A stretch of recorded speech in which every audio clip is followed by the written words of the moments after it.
আমাদের ভোট কমার কিন্তু ফলের অনেক কারণ আছে। তার অন্যতম কারণ হলো টিসিবি, অন্যতম কারণ হলো 15 টাকা কেজি চাল। এটা আপনার নেতারা অর্ধেক যে ভাগ দিচ্ছেন ইউনিয়ন পরিষদ থেকে আত্মীয় স্বজনকে দিচ্ছেন। অনেকে এই যে বীজ এবং সার বিক্রি হয়েছে, আমার কাছে রিপোর্ট আছে, অনেকে উঠে নেয়। মানুষ কেন ভোট দেবে বলেন? চাঁদাবাজিও হয়েছে, আমি বলছি হয়েছে। আমি চাঁদাবাজি যারা করেন তাদেরকে আমি সাবধান করে দিচ্ছি। আপনারা তারেক রহমানের প্রত্যেক দিনকার ফেসবুক লাইভটা দেখেন, উনি আমাদের কঠোর নির্দেশ দিয়েছে। চাঁদাবাজ এবং মাদক, যারা মাদক ব্যবসা করে তারা মাদক ব্যবসা বাদ দিয়ে অন্য ব্যবসায় চলে আসেন। আপনারা কিন্তু শান্তিতে থাকতে পারবেন না যারা মাদক ব্যবসা করে, স্পষ্ট কথা বলি। আর সামাজিক প্রতিরোধ গড়ে তোলেন। আমি আমার নেতাদের বলবো, সামাজিক প্রতিরোধ গড়ে তোলেন। আপনারা যারা মাদক ব্যবসা করে তাদের সাথে বসেন, আপনারা ইউনিয়ন বিএনপি নেতৃবৃন্দ তাদের সাথে বসেন যে বাবা তোরা এটা বাদ দে।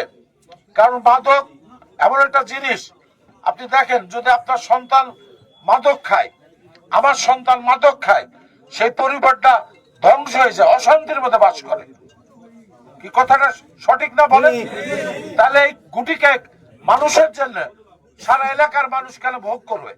যেটা মাদক যারা ব্যবসা করে, কেউ যদি গ্রেপ্তার হয় আমার কাছে তদবির করতে যাবেন না, কিন্তু আমি ক্লিয়ার বললাম।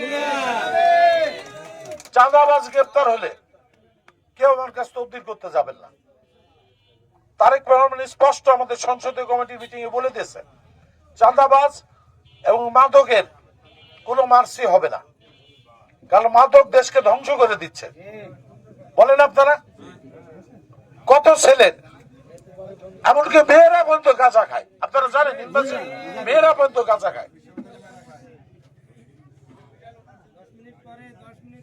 এই যে সরার উত্তরের সন্ধ্যার পর যাবেন ফেন্সিডিলের গাঁজা, ওইখানে পুলিশের এক ডিসি সম্ভবত ভদ্রলোকের নাম মাসুদ, উনি ওইখানে পিটাইছে, কিছু গ্রেপ্তারও করছে।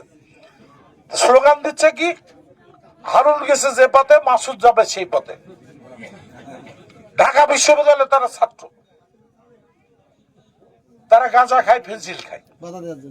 বহু অফিসার আছে, আমি বলছি ডাক্তার ফেন্সিল খায়, আমার কাছে প্রমাণ আছে। ডাক্তার ফেন্সিল খায়। এই উপজেলায় একজন ডাক্তার সরকারি চাকরি করে না, অপারেশন করে বেড়ায়। তার নাকি ফেন্সিল না খেলে নাকি অপারেশন করতে পারে, বাড়ি ভেড়া মারা। আমি তো বললাম, নাম বললাম।